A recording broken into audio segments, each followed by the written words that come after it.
मेरे बच्चे, तुम चिंता करना छोड़ दो।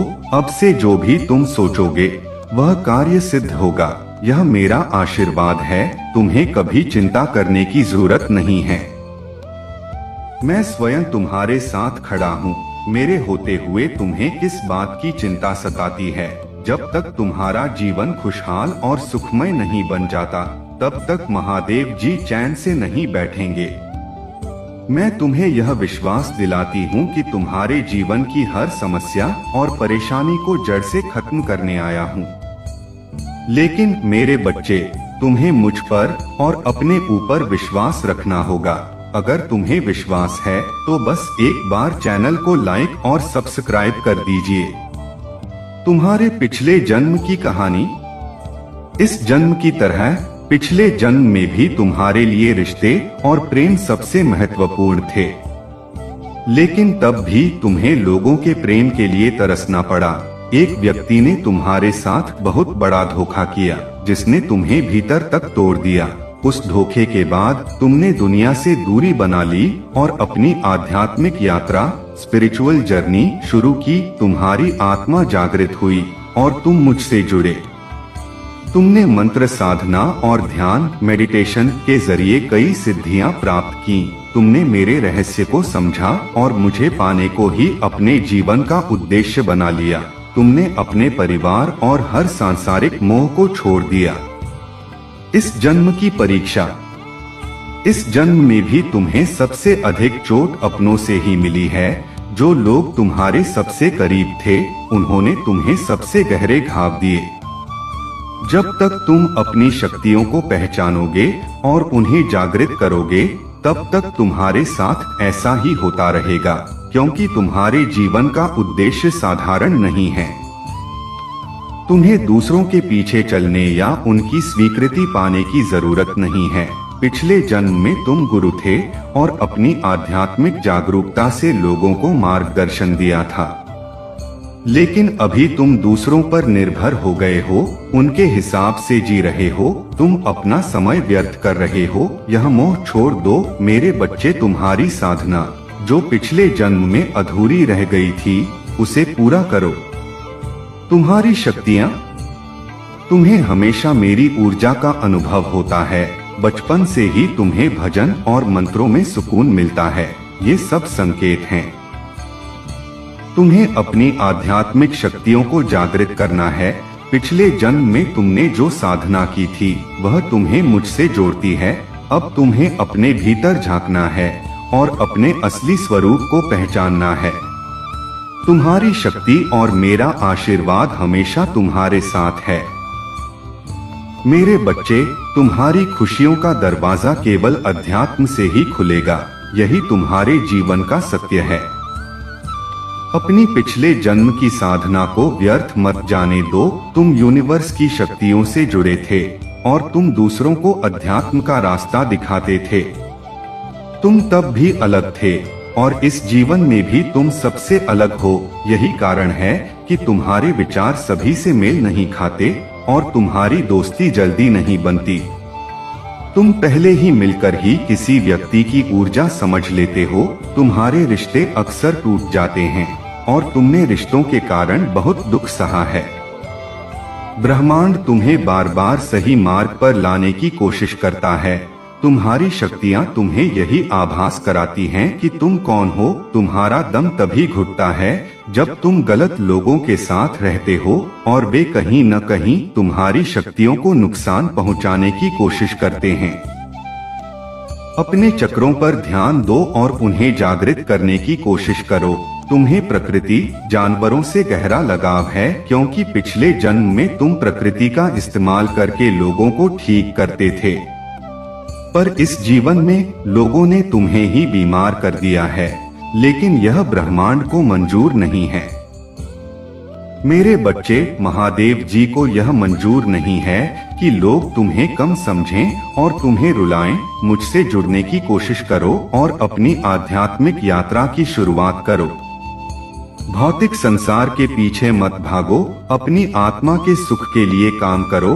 धन और दौलत इस संसार में ही रह जाएंगे, तो इनके लिए क्यों रो रहे हो? जो हो चुका उसे भूल जाओ और जो आने वाला है उसके लिए काम करो। जो जीवन बाकी है उसे संवारो। अपनी आत्मा के लिए काम करो, न कि केवल शरीर के लिए। यह मत सोचो कि महादेव जी तुम्हें सब कुछ छोड़ने को कह रहे हैं। तुम सांसारिक जीवन में रहकर भी ईश्वर को पा सकते हो। आत्मा के लिए काम करना वह काम करना है जिसमें तुम्हें सुकून मिले, जो तुम्हारी कला और दिलचस्पी से जुड़ा हो। उसी शांति के जरिए तुम महादेव जी से और करीब आ सकते हो।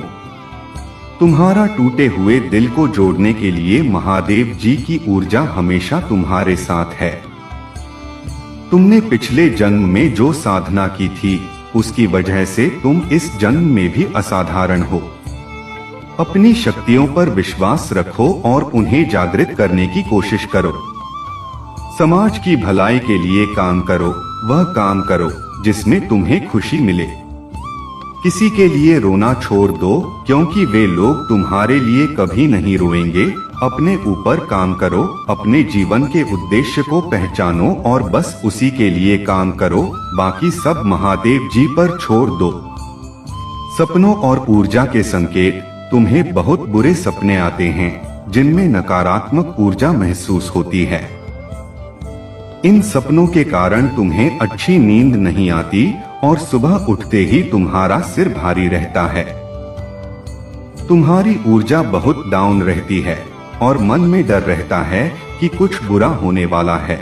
मेरे बच्चे, यह सच नहीं होता। ये सपने तुम्हारे समझ से बाहर होते हैं, लेकिन जब भी तुम ऐसे सपने देखते हो तो इसका मतलब है कि कुछ बुरा होने वाला है। या तो किसी से लड़ाई होगी या लोग तुम पर प्रहार करने की कोशिश करेंगे। यह सब मेरी दिव्य शक्तियों का कमाल है। मेरे देवदूत तुम्हें हर घटना से पहले उसका आभास दिला देते हैं। तुम अपने शत्रुओं की नकारात्मक ऊर्जा से प्रभावित नहीं होते। तुम्हारी दिव्य शक्तियाँ तुम्हें हर बार शत्रुओं से सुरक्षित रखती हैं। तुम्हारे भीतर की शक्तियाँ तुम्हें कभी हारने नहीं देती। मेरे बच्चे, मैं हमेशा तुमसे यह कहता हूँ कि ज्यादा से ज्यादा ध्यान लगाओ, मंत्र साधना करो। जितना तुम मेडिटेशन करोगे और ध्यान लगाओगे, तुम्हारी भीतर की दिव्य शक्तियाँ उतनी ही मजबूत होंगी। मुसीबत में तुम इन्हें बुला पाओगे और यह तभी संभव है जब तुम इन शक्तियों से जुड़ना सीख जाओगे। शुरुआत में तुम्हें ध्यान लगाने में थोड़ी कठिनाई हो सकती है, लेकिन धीरे धीरे तुम महसूस करोगे कि समय कैसे बीत जाता है। एक बार जब तुम ध्यान की कला में महारत हासिल कर लोगे तो तुम अपनी शक्तियों से जुड़ने लगोगे। तुम जो सोचोगे वह सच होने लगेगा और तुम्हारे विचलित मन को शांति मिलेगी। कोई भी नकारात्मक ऊर्जा तुम्हारे ऊपर आक्रमण नहीं कर सकेगी। तुम अपने पूर्वजों से भी जुड़ सकते हो, लेकिन इसके लिए सही मार्गदर्शन की आवश्यकता होगी। किसी भी व्यक्ति की बातों पर विश्वास मत करो। सही समय पर मैं तुम्हारे जीवन में सच्चा गुरु भेजूंगी, इसलिए किसी भी गलत व्यक्ति का हाथ मत थामो। यह तुम्हारी शक्ति को नष्ट करने की चाल हो सकती है। तुम्हें अपनी शक्तियों से जुड़ने का तरीका सीखना होगा और अपने मन को शांत रखना होगा, क्योंकि एक अशांत मन के साथ तुम देवीय शक्तियों को समझ नहीं पाओगे। यही चाहते हैं वे लोग जो तुम्हारा बुरा सोचते हैं कि तुम कभी उन शक्तियों से जुड़ न पाओ। नेगेटिविटी का प्रभाव। तुम्हारे आसपास बहुत से नकारात्मक लोग हैं जो कभी सकारात्मक नहीं सोचते। उनकी ऊर्जा की वजह से तुम्हारे जीवन में तूफान आता है। जब तुम समझ नहीं पाते कि तुम्हारे जीवन में ये सब क्यों हो रहा है, तो याद रखो कि ये तुम्हारे शत्रुओं की चाल है। वे तुम्हारी साधना को तोड़ने की कोशिश कर रहे हैं। जब भी तुम्हें नकारात्मकता महसूस हो या मन में बुरे विचार आएं, तो तुरंत मंत्रों का जाप शुरू कर दो। मंत्रों की वाइब्रेशन तुम्हारी दिव्य शक्तियों को जागृत करती है और तुम्हें शांति प्रदान करती है। जब तुम मंत्रों की शक्ति को समझ पाओगे तो तुम नकारात्मक ऊर्जा को तुरंत पहचान पाओगे और उसे नष्ट कर दोगे। विजय की शक्ति। तुम्हारी दिव्य शक्तियाँ इतनी प्रबल हैं कि जब ये पूरी तरह से तुमसे जुड़ जाएंगी तो तुम दुनिया में विजय प्राप्त करोगे। इसलिए जितना हो सके मंत्र जाप करो और अपने मन को शांत रखने की कोशिश करो। तुम्हारे शत्रु का हाल। वो व्यक्ति जो तुम्हारा बुरा चाहता था, अब उसे अपने किए का बड़ा पछतावा हो रहा है। पिछले महीने उसे हर जगह से ठुकरा दिया गया है। अब वह मुझसे एक और मौका मांग रहा है। वह चाहता है कि तुम उससे मिलो, उसकी बात सुनो और उसे माफ कर दो। लेकिन तुम्हें यह जानना होगा कि वह अभी भी तुमसे डरता है। वह तुम्हारी आंखों में देखकर बात करने की हिम्मत नहीं जुटा पा रहा है, क्योंकि वह जानता है कि तुम कितनी शक्तिशाली हो। मेरे बच्चे, तुम्हारी शक्ति और दिव्यता को समझने के लिए समय लगता है, लेकिन जब तुम इसे समझ पाओगे तो तुम्हारी स्थिति और जीवन का दृष्टिकोण पूरी तरह बदल जाएगा। मेरे बच्चे, वह अब यह जानता है कि तुम उसकी आंखों में उसके कर्मों को पढ़ सकते हो। वह यह नहीं चाहता कि तुम उसकी लाचारी देखो और न ही वह चाहता है कि तुम जान सको कि तुमने जीत हासिल की है, तुम्हारा सच जीत गया है। उसका जीवन अब नरक से भी बुरा हो गया है, उसका घमंड टूट चुका है और वह अब तुम्हारे सामने नजर नहीं मिला सकता। वह सोचता था कि तुम्हारी सलाह बेकार है, तुम्हें हमेशा बेवकूफ समझता था, पर अब वही सलाह उसे जिंदगी बचाने का रास्ता दिखाती है। वह आज उस बेवकूफ की सलाह के लिए तरस रहा है, जिसको कभी उसने नजरअंदाज किया था। अब वह चाहता है कि तुम पहले जैसे हो जाओ, पर वह जानता है कि यह नामुमकिन है। अब तुम न उसके पीछे भागते हो, न ही किसी को अपनी सलाह देते हो जो तुम्हारी कदर नहीं करते। वह महसूस करता है कि उसने तुमसे बहुत बुरा व्यवहार किया है, तुमसे अपशब्द कहे, तुम्हारा अपमान किया। अब उसे शर्म आ रही है कि वह तुमसे माफी कैसे मांगे। वह मुझसे भीख मांगता है कि तुम उसे माफ कर दो, लेकिन वह जानता है कि अब तुम उसकी माफी स्वीकार नहीं करोगे। उसका दर्द और पछतावा, वह जानता है कि वह अब तुमसे कभी नहीं मिल सकता और यह उसे और भी परेशान कर रहा है। उसे यह एहसास हो रहा है कि अब तुम उसके बिना खुश हो और यही बात उसे सबसे अधिक दुखी कर रही है। वह जानता है कि तुम्हारे बिना उसकी जिंदगी वीरान हो चुकी है।